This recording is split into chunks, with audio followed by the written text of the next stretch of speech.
Hello students, welcome to my YouTube channel SP Commerce Academy. Students, पिछली classes में हमने आपको मीनिंग के बारे में बताया था, कैरेक्टरिस्टिक्स के बारे में बताया था। उसके नेक्स्ट क्लास में हमने आपको एलिमेंट्स ऑफ कम्युनिकेशन के बारे में बताया। अब हम आपको बताने जा रहे हैं टाइप्स ऑफ कम्युनिकेशन के बारे में। टाइप्स ऑफ कम्युनिकेशन की अगर हम बात करें तो टाइप्स ऑफ कम्युनिकेशन मुख्यतः 3 पार्ट्स में डिवाइड किया गया है।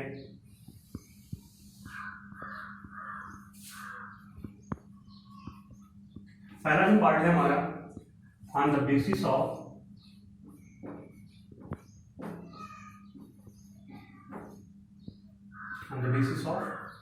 डायरेक्शन। हिंदी में हम कह सकते हैं दिशा के आधार पर। सेकेंड जो पार्ट है वो है on the basis of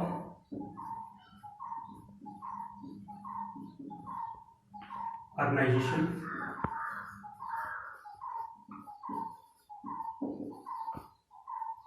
next जो पार्ट है हमारा ऑन द बेसिस ऑफ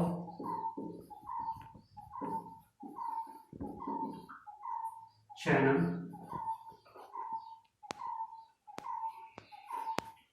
और मीडियम। एक्सप्रेशन की बेसिस पे भी कह सकते हैं इसको। तो देखिए मुख्यतः 3 पार्ट्स में डिवाइड किया है। पहला पार्ट क्या है? On the basis of direction. दूसरा पार्ट क्या है? On the basis of organisation. तीसरा पार्ट क्या है? On the basis of channel और मीडियम। अगर हम फर्स्ट पार्ट की बात करें on the basis of direction, तो on the basis of direction के बारे में अगर हम बात करेंगे तो यह मुख्यतः 3 प्रकार का होता है। यह मुख्यतः कितने प्रकार का होता है? 3 प्रकार का। इसमें से पहला आपका होता है वर्टिकल कम्युनिकेशन। पहला आपका वर्टिकल हो जाएगा। दूसरा हो जाएगा हॉरिजॉन्टल। हॉरिजॉन्टल को एक और नाम से भी जाना जाता है लेटरल। और जो लास्ट है फाइनल, आपका फाइनल होता है डायगोनल। अगर हम वर्टिकल कम्युनिकेशन की बात करें, वर्टिकल कम्युनिकेशन भी 2 पार्ट होते हैं वर्टिकल कम्युनिकेशन के। पहला होता है आपका अपवर्ड कम्युनिकेशन, दूसरा होता है डाउनवर्ड कम्युनिकेशन। तो देखिए on the basis of direction, first part में हम on the basis of direction समझने का प्रयास करेंगे कि on the basis of direction हमारी संप्रेषण कितने प्रकार के होते हैं। तो पहला आपका वर्टिकल। वर्टिकल का अर्थ होता है ऊर्ध्वाधर संप्रेषण। दूसरे नंबर पे बात करें तो हॉरिजॉन्टल और लेटरल, इसको हम बोलते हैं क्षैतिज संप्रेषण। डायगोनल का अर्थ होता है विकर्ण या कर्णिक संप्रेषण। तो देखिए ये मुख्यतः 3 प्रकार हैं। तो पहले हम डिस्कस करेंगे कि वर्टिकल कम्युनिकेशन क्या होता है। देखिए स्टूडेंट्स, जब हम अपने विचारों एवं सूचनाओं का आदान प्रदान एक स्थान से दूसरे स्थान पर करते हैं तो उसे हम संप्रेषण कहते हैं। और उसी संप्रेषण का वह हिस्सा जब हम अपने विचारों एवं सूचनाओं का आदान प्रदान ऊपर से नीचे की ओर या नीचे से ऊपर की ओर करते हैं। अगर ऊपर से नीचे की ओर सूचनाओं का आदान प्रदान हो रहा है या नीचे से ऊपर की ओर हो रहा है तो एक सीधा स्ट्रेट लाइन बनता है। और जब इस पर्टिकुलर स्ट्रेट लाइन के बेस पे कभी भी विचारों एवं सूचनाओं का आदान प्रदान होता है तो उसे हम वर्टिकल कम्युनिकेशन कहते हैं। वर्टिकल कम्युनिकेशन को और बेहतर ढंग से आपको समझना है तो आपको बिजनेस स्ट्रक्चर जानना होगा। बिजनेस स्ट्रक्चर की बात कर लेते हैं।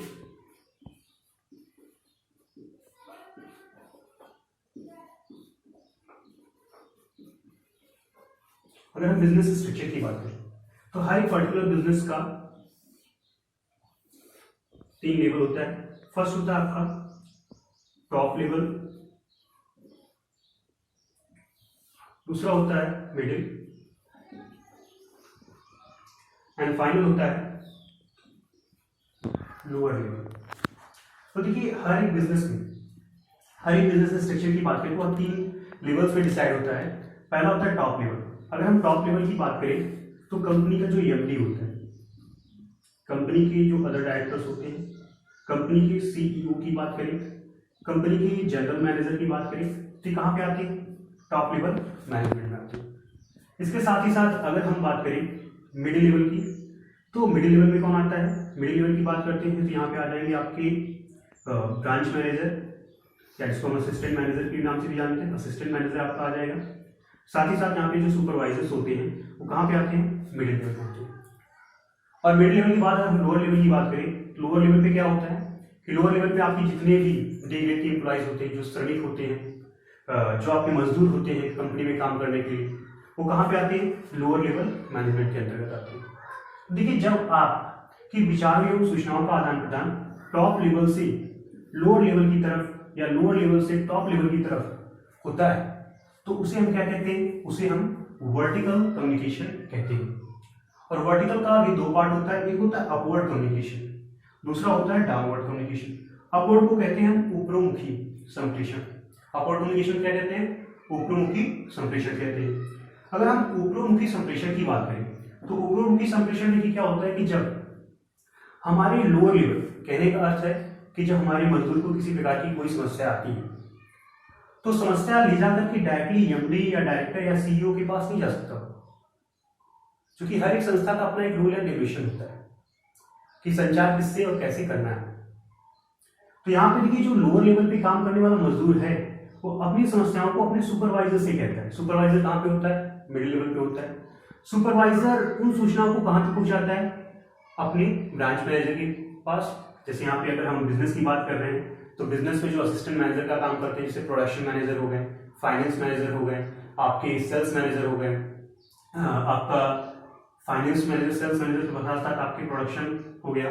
तो इस तरीके से जो भी डिपार्टमेंट होता है बिजनेस के अंदर, वहाँ पर्टिकुलर जिम्मेदारी जिस भी व्यक्ति को दी जाती है उस तक इंफॉर्मेशन पहुंचती है और वहां से फिर इंफॉर्मेशन आगे के लिए फॉरवर्ड होती है कहाँ पे, जनरल मैनेजर के पास।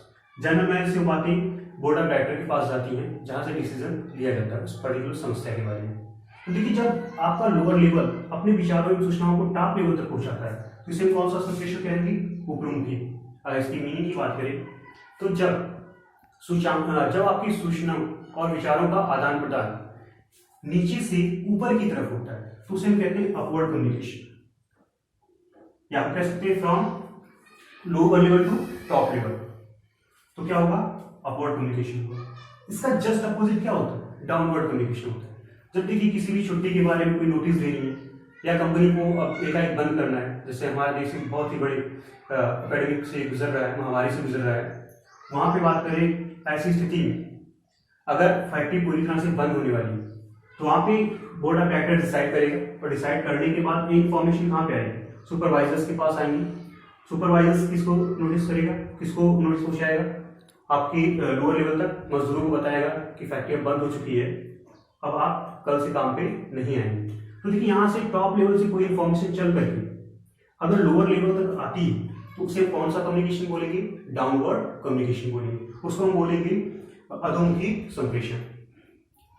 तो आई थिंक आपका on the basis of direction का फर्स्ट पार्ट क्लियर हो गया होगा, वर्टिकल कम्युनिकेशन क्या होता है। जैसे हमने वर्टिकल के बारे में बताया कि किस स्ट्रेट लाइन पे बेस्ड होता है, यहाँ पे ध्यान रखना है। अगर कभी भी विचारों एवं सूचनाओं का आदान प्रदान आपके नीचे से ऊपर की तरफ हो रहा है तो अपवर्ड कम्युनिकेशन, अगर ऊपर से नीचे की तरफ आ रहा है तो डाउनवर्ड कम्युनिकेशन। क्लियर है। अब आते हैं हम अपने हॉरिजॉन्टल कम्युनिकेशन। अगर हॉरिजॉन्टल कम्युनिकेशन की हम बात करें कि हॉरिजॉन्टल कम्युनिकेशन क्या होता है, इसको हिंदी में बोलते हैं क्षैतिज संप्रेषण। देखिए जब विचारों एवं सूचनाओं का आदान प्रदान एक ही स्तर पर काम करने वाले कर्मचारियों के बीच में होता है, अगर एक ही स्तर पर काम करने वाले कर्मचारी हैं तो वहां पे अगर किसी भी प्रकार की सूचनाओं विचारों का आदान प्रदान हो रहा है तो किसमें आ जाएगा, क्षैतिज संप्रेषण के अंतर्गत आ जाता है। अब जैसे देखिए जनरली कोई भी बिजनेस की बात करें तो बिजनेस में टॉप पे आपका जनरल मैनेजर होता है, अगर मैनेजमेंट की व्यवस्था की बात करें, और जनरल मैनेजर के अंडर में ढेर सारे असिस्टेंट मैनेजर होते हैं। जैसे हम पहले बात करते हैं प्रोडक्शन मैनेजर, ठीक है, फाइनेंस मैनेजर की, सेल्स मैनेजर की, सर्विस मैनेजर की, आपका साथ ही साथ प्रोडक्शन डिपार्टमेंट हो गया, फाइनेंस हो गया, सेल्स हो गया, मार्केटिंग डिपार्टमेंट भी होता है, मार्केटिंग मैनेजर की। तो देखिए इस तरीके से कुछ आपके क्या है, असिस्टेंट मैनेजर होते हैं। अगर हम ध्यान दें तो इनका जो स्तर होता है वो क्या होता है, लगभग सेम होता है। क्यों, क्योंकि सभी क्या असिस्टेंट मैनेजर में ही काउंट होते हैं। और जब हमारे यहाँ या बिजनेस के अंदर बात करें तो विचारों एवं सूचनाओं का आदान प्रदान किसको होता है? एक प्रोडक्शन मैनेजर अपने विचार फाइनेंस मैनेजर को शेयर कर रहे हैं, फाइनेंस मैनेजर सेल्स मैनेजर को, सेल्स मैनेजर आपकी सर्विस मैनेजर को, सर्विस मैनेजर किसको कर रहा है? मार्केटिंग मैनेजर को।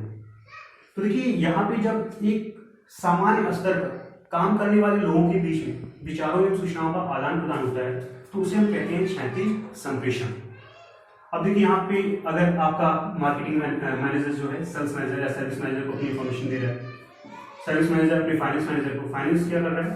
अब प्रोडक्शन मैनेजर को दे रहा है। ठीक पैरेलल क्या है? सॉरी, एक हॉरिजॉन्टल लाइन बन रही है, एक क्षैतिज रेखा का निर्माण हुआ है, जिसके लिए हम यहाँ पे क्या कहते हैं? क्षैतिज संप्रेषण को कहते हैं। क्षैतिज संप्रेषण के साथ साथ अगर हम बात करें नेक्स्ट पॉइंट की, नेक्स्ट पॉइंट हमारा डायरेक्शन के बेसिस पे क्या है? Diagonal communication. डायगोनल कम्युनिकेशन क्या होता है इसको समझ लेते हैं। जैसे ये होता क्या है कि जब हम बिजनेस की बात करते हैं तो बिजनेस स्ट्रक्चर के बारे में भी बात हुई थी कि आपका टॉप लेवल होता है, मिडिल होता है, बॉटम होता है। जब देखिए विचारों एवं सूचनाओं का आदान प्रदान विभिन्न स्तर के कर्मचारियों के बीच में हुए हैं तो उसे कौन सा संप्रेषण कहते हैं? डायगोनल कम्युनिकेशन, या हम कह सकते हैं विकर्ण या कर्णिक संप्रेषण। तो जब आपकी विभिन्न स्तर का मतलब क्या होता है कि जैसे यहाँ पे हमें बताया कि टॉप लेवल में आपकी एमडी आते हैं, मैनेजिंग डायरेक्टर, और मैनेजिंग डायरेक्टर किसी असिस्टेंट मैनेजर से बात कर रहे हैं। तो देखिए इनका लेवल कौन सा है? टॉप लेवल है, इनका मिडिल लेवल है। ठीक, तिर्यक रेखा बन रही है। तो जब यहाँ पे विचारों एवं सूचनाओं का आदान प्रदान एक तिर्यक रेखा के रूप में होगा तो उसे कौन सा संप्रेषण कहेंगे? उसे कहेंगे कर्णिक संप्रेषण। साथ ही साथ अगर असिस्टेंट मैनेजर किससे बात कर रहा है? एक किसी लेबर से बात कर रहा है, किसी मजदूर से बात कर रहा है, तो देखिए असिस्टेंट मैनेजर का लेवल जो होता है वो मॉडरेट होता है, मिडिल लेवल होता है, और जो नीचे मजदूर काम कर रहा है वो किस पे काम कर रहा है? लोअर लेवल पे काम कर रहा है। तो यहाँ पे हम देखेंगे कि असिस्टेंट मैनेजर जब लोअर लेवल से बात कर रहा है, लोअर लेवल के कर्मचारी से बात कर रहा है, तो एक तिर्यक रेखा यहाँ से भी क्रिएट हो रही है। तो इसलिए हम इसे क्या कहते हैं? कर्णिक संप्रेषण कहते हैं। तो आई थिंक आपका on the basis of direction clear हो चुका होगा। वर्टिकल में हमें ध्यान क्या रखना है? एक स्ट्रेट लाइन। आपकी अगर सूचनाएं नीचे से ऊपर की तरफ जा रही हैं तो अपवर्ड कम्युनिकेशन, अगर ऊपर से नीचे की तरफ आ रही है तो डाउनवर्ड कम्युनिकेशन। हॉरिजॉन्टल की बात करें तो एक पैरेलल लाइन में जब सामान्य स्तर के कर्मचारियों के बीच में सूचनाओं एवं विचारों का आदान प्रदान होता है। डायगोनल की बात करें तो जब विभिन्न स्तर के कर्मचारियों के बीच में सूचनाओं एवं विचारों का आदान प्रदान होता है उसे हम क्या कहते हैं? कर्णिक संप्रेषण कहते हैं। क्लियर है? चलिए आगे बढ़ते हैं। अब आते हैं हम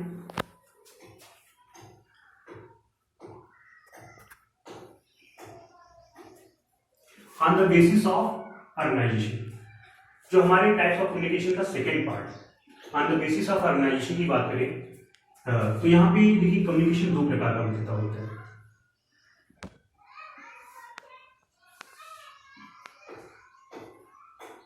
अगर on the basis of organisation की बात करें तो दो पार्ट कौन कौन सा होता है? पहला होता है आपका फॉर्मल कम्युनिकेशन, दूसरा होता है इनफॉर्मल कम्युनिकेशन। अगर हम फॉर्मल कम्युनिकेशन की बात करें तो फॉर्मल कम्युनिकेशन को हिंदी में कहते हैं औपचारिक संप्रेषण। अगर इनफॉर्मल की बात करें तो इसको हम बोलते हैं अनऔपचारिक संप्रेषण। देखिए अगर हम ऑर्गेनाइजेशन की बेसिस बात करेंगे तो हर एक बिजनेस में, हर एक संस्था में, संस्था का कुछ अपना रूल एंड रेगुलेशन होता है। अगर रूल एंड रेगुलेशन के अकॉर्डिंग बात हो रही है तो निश्चित रूप से वो क्या माना जाएगा? औपचारिक संप्रेषण माना जाएगा। अगर संस्था में जो रूल एंड रेगुलेशन बनाया गया है और उसको फॉलो नहीं किया जाए तो किस में आ जाएगा? इनफॉर्मल कम्युनिकेशन आ जाएगा। देखिए होता क्या है कि हर एक संस्था अपने व्यवसाय को सुचारू रूप से चलाने के लिए कुछ ना कुछ रूल एंड रेगुलेशन बनाती है, लेकिन व्यवसाय में जो भी लोग कार्य करते हैं सब एक माइंडसेट के नहीं होते। कुछ लोग क्या करते हैं? व्यवसाय को बहुत आगे ले जाना चाहते हैं, जो टीम स्पिरिट के साथ काम करना चाहते हैं। दूसरी तरफ ऐसे भी लोग होते हैं जो व्यवसाय को पीछे खींचना चाहते हैं। अब जो व्यवसाय को आगे ले जाना चाहता है वो व्यवसाय द्वारा बनाए गए सारी रूल एंड रेगुलेशन को क्या करेगा? फॉलो करेगा।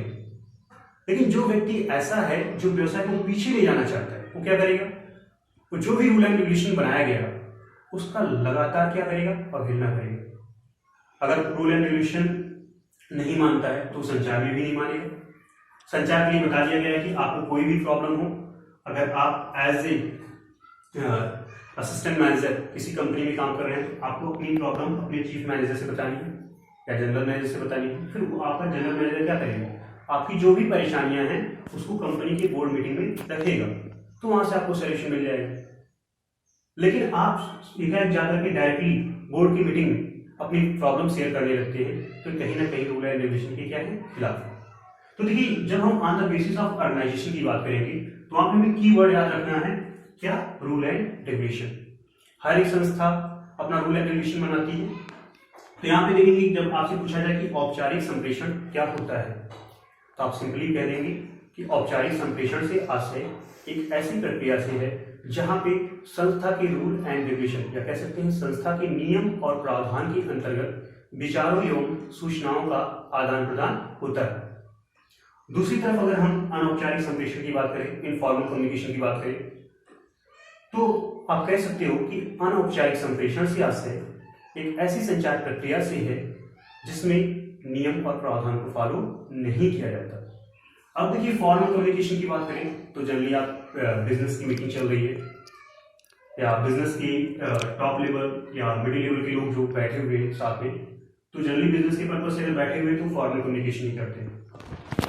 अगर इनफॉर्मल कम्युनिकेशन की बात करें तो जैसे अभी हमारे यहाँ एपिडेमिक जो है महामारी आई है, इसकी वजह से भी सरकार ने कुछ दिन पहले शराब की सेल्स ऑन कर दी थी, शराब बिकना शुरू हो गया था और वहाँ पे लोग लंबी लंबी कतार लगा के खड़े हुए थे और वहाँ पे लोग जब वेट कर रहे हैं शराब को प्राप्त करने के लिए, तो वहाँ पे कहीं ना कहीं वो क्या करते हैं, इनफॉर्मल कम्युनिकेशन एक दूसरे से करते रहते हैं लाइन में खड़े, जैसे एटीएम की लाइन हुई या फिर जब आप कभी भी अपने फ्रेंड सर्कल में होते हैं, अपने फ्रेंड्स के साथ कहीं घूमने जाते हैं, तो वहाँ पे क्या होता है कि इनफॉर्मल कम्युनिकेशन पाया जाता है। वहाँ पे कभी भी आप रूल एंड रेगुलेशन के अकॉर्डिंग बात नहीं करते, वहाँ पे कोई रूल एंड रेगुलेशन नहीं होता। वहाँ पे जो भी विचार एवं सूचनाओं का आदान प्रदान होता है वो क्या होता है, नियम और प्रावधान से हटकर होता है, इसलिए वहाँ पे क्या होगा, इनफॉर्मल कम्युनिकेशन। लेकिन आप किसी भी ऑर्गेनाइजेशन के बारे में बात करेंगे, किसी अच्छे रेपुटेटेड संस्था के बारे में बात करेंगे, तो वहाँ पे विचार एवं सूचनाओं का आदान प्रदान क्या होगा, विद रूल एंड रेगुलेशन होगा। क्लियर है, फॉर्मल क्या होगा, इनफॉर्मल क्या होगा। चलिए हम आगे बढ़ते हैं अपने on the basis of channel और मीडियम की बात करें।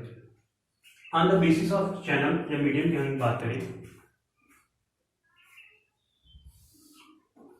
आपका देखिए 4 प्रकार के होते हैं। पहला होता है आपका, पहला यहाँ पे हो जाएगा बॉडी लैंग्वेज।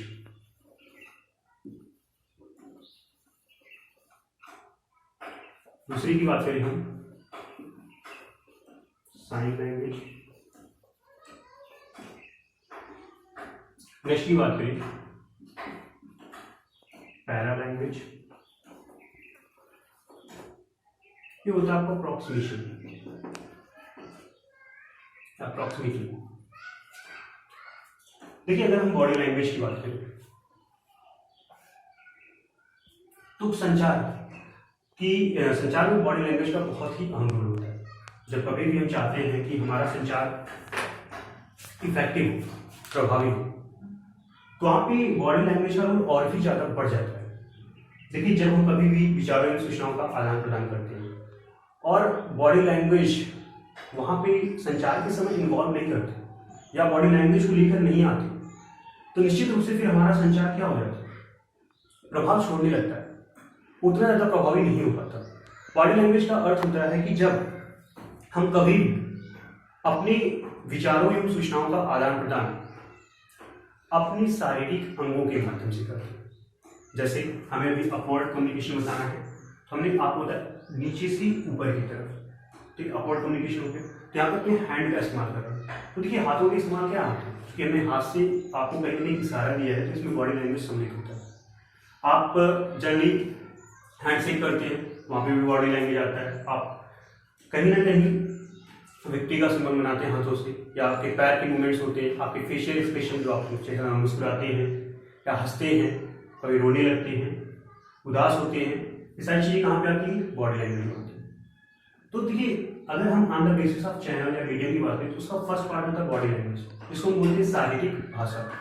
दूसरी तरफ क्या होता है, साइन लैंग्वेज। साइन लैंग्वेज की बात करें तो संकेत भाषा। थर्ड आपका पैरा लैंग्वेज है। पैरा लैंग्वेज को बोलते हैं पार्श्व भाषा। अप्रोक्सीमेशन को बोलते हैं सीमांत भाषा। देखिए ये चार हैं आपकी। बॉडी लैंग्वेज की अगर हम बात करें तो बॉडी लैंग्वेज में हमने सिंपली आपको मीनिंग बता दी कि जब विचारों एवं सूचनाओं का आदान प्रदान क्या होता है, हमारे शरीर के अंगों के माध्यम से होता है। दूसरी तरफ साइन लैंग्वेज की बात करें तो देखिए जब विचारों एवं सूचनाओं का आदान प्रदान कुछ चिन्हों, संकेतों या चित्रों के माध्यम से होता है तो उसे क्या बोलते हैं, साइन लैंग्वेज, संकेत भाषा। अगर संकेत भाषा की हम बात करें तो ये भी मुख्यतः दो प्रकार का होता है। अगर इसको डेप्थ में जाए तो पहला होता है visual sign language. Visual sign language. Visual sign language की बात करें तो दृश्य भाषा या दृश्य संकेत भाषा बोल सकते इसको। Audio sign language. Audio sign language की बात करें तो इसका मतलब होता है ध्वनि संकेत भाषा। देखिए विजुअल साइन लैंग्वेज जैसे जो दृश्य संकेत भाषा होता है, जनरली हम सड़कों पे चलते हैं और कोई भी रेलवे क्रॉसिंग आने से पहले हमें कुछ संकेत इस तरीके की दिखाई देते हैं। यहाँ पे देखते हैं इस तरीके से रेलवे फाटक बना होता है और यहाँ पे पोल से जुड़ा होता है, तो इससे हमें पता चल जाता है कि आगे रेलवे क्रॉसिंग आने वाली है। कहीं कहीं पे आप देखेंगे जैसे यहाँ पे कहीं पे कुछ इस तरीके से बना होता है, जो आपके पब्लिक प्लेस होते हैं वहाँ पे कुछ इस तरीके से बना होता है और यहाँ पे हम समझ जाते हैं कि डू नॉट स्मोकिंग का सिंबल, और इसको देखने के बाद ही वहाँ पे जो भी लोग आते हैं वो धूमपान नहीं करते। तो देखिए इस तरीके के कुछ संकेत आपको कहीं पे मिले, जैसे आपके खतरे का संकेत होता है तो वहाँ पे दो क्रॉस हड्डियाँ बनी होती है और एक कहीं ना कहीं कंकाल होता है वहाँ पे। तो ये सारी चीजें जो हैं किसके अंतर्गत आती हैं, विजुअल साइन लैंग्वेज के अंतर्गत आती है। अब विजुअल साइन लैंग्वेज के साथ साथ अगर हम ऑडियो साइन लैंग्वेज की बात करें तो जैसे आप सायरन की आवाज है, कोई भी एम्बुलेंस वगैरह आता है या पुलिस की कोई भी गाड़ी आती है तो आपके सायरन की जो आवाज सुनते हैं आप किसमें आ जाता है, ऑडियो साइन लैंग्वेज। शंख की आवाज है, जैसे महाभारत आपने देखा होगा, सीरियल महाभारत का आता है, तो ये जो प्रारंभ करना होता है तो वहाँ पे शंख की ध्वनि का कहीं ना कहीं सहारा लिया जाता है। वहाँ पे संचार कहीं ना कहीं शंख की ध्वनि के माध्यम से होता है, तो किसके अंतर्गत आएगा, ऑडियो साइन लैंग्वेज के अंतर्गत। तो विजुअल साइन लैंग्वेज क्लियर हो गया होगा, ऑडियो साइन लैंग्वेज क्लियर हो गया होगा। यहाँ पे हम ध्वनि की हेल्प लेते हैं कम्युनिकेशन के लिए, और यहाँ पे किसका हेल्प लेते हैं, किसी भी चित्र का, पिक्चर्स की बात करें, ग्राफ की बात करें या फिर हम किसी भी संकेत की बात करें तो यहाँ से क्लियर हो जाएगा। साइन लैंग्वेज के साथ साथ हम आ जाते हैं पैरा लैंग्वेज की। पार्श भाषा की बात करें तो पार्श भाषा में देखिए क्या होता है कि जब हम संचार करते हैं तो सूचनाओं एवं विचारों के आदान प्रदान के लिए कहीं ना कहीं हमें अपने संचार को बेहतर बनाने के लिए अपनी पिच की बात करें, वॉल्यूम की बात करें, रिदम की बात करें, स्पीड्स की बात करें, तो उसको अप या डाउन समय समय पे करना होता है। अगर समय समय पे रिदम अप या डाउन हो रहा है और या फिर आपकी कहीं ना कहीं जो वॉल्यूम है, कब आपको वॉल्यूम अपनी कम कर रहे हैं, कब अप कर दे रहे हैं, ये सारी चीजें आपके अंदर है, अगर सारी क्वालिटीज हैं तो वो किसको इंडिकेट करता है, पैरा लैंग्वेज। इसका मतलब आपको पार्श भाषा का ज्ञान है। तो अगर पार्श भाषा की बात करें तब विचारों एवं सूचनाओं का आदान प्रदान कम्युनिकेशन की टेक्निक्स की बात की मेथड के हेल्प से किया जाता है, तो आपको किसमें आता है, पैरा लैंग्वेज में आ जाता है। अप्रॉक्सीमेशन की बात करें तो अप्रॉक्सीमेशन का सिंपल सा अर्थ होता है कि जब हम अपने विचारों एवं सूचनाओं का आदान प्रदान कहीं ना कहीं समय और दूरी को ध्यान में रखते हुए करते हैं तो उसे क्या कहते हैं, अप्रॉक्सीमेट। अब देखिए यहाँ पे दूरी और समय को ध्यान में रखते हुए ही संचार किया जाता है। देखिए इसको अगर आपको इसका यहाँ पे स्पेस नहीं है, इस तरीके से आपका सर्कल बना होता है और यहाँ पे हमें डिस्टेंस को मेंटेन करता है, जैसे इंटीमेट होता है, पर्सनल होता है, सोशल होता है, इस तरीके से डिस्टेंस मेंटेन करना होता है। आपको नेक्स्ट वीडियो में आपको इसका पूरा डिटेल एक्सप्लेनेशन दे देंगे। अभी के लिए इतना ही। अगर आपको ये वीडियो पसंद आई हो तो please like and subscribe my channel. Thank you.